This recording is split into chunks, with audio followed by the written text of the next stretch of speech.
Hi boys and girls. Today we discussed the properties of multiplication. The most recent one that we learned today was the associative property. This is when you change the place of the parentheses, not the order of the numbers, and the answer will be the same. So this is still a 2, a 4, and a 5. We just put the parentheses around the 4 and the 5 over here rather than the 2 and the 4.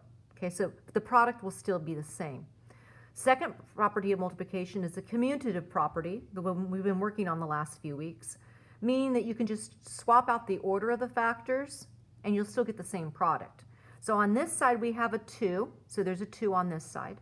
On this side we have a 4, and there should be a 4 over here. And this side we have a 5. So if there's a 5 here, there has to be a 5, and indeed there is. Next property of multiplication was the identity property, and that's anything that you multiply by 1, you're going to get the same answer. So 555 times 1 is going to be 555.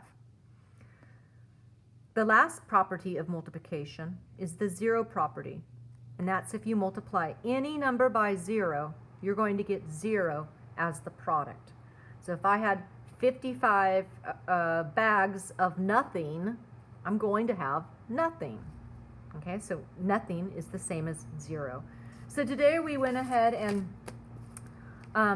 had to write some equations to demonstrate these properties, and I'll just go ahead and choose a few here.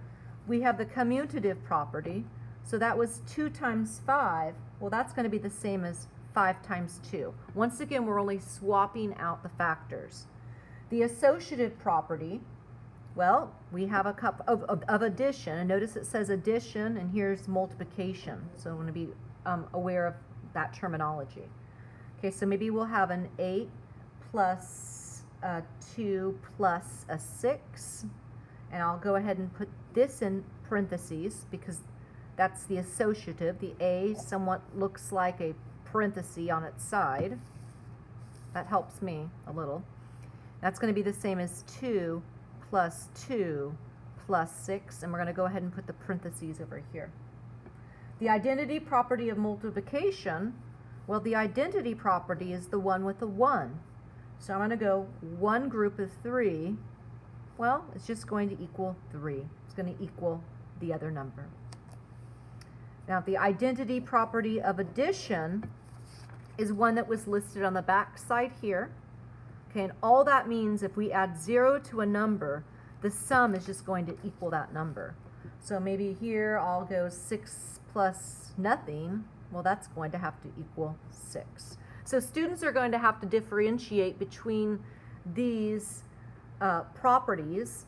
And what I told them today is looking first to decide if they're addition properties or if they are multiplication properties.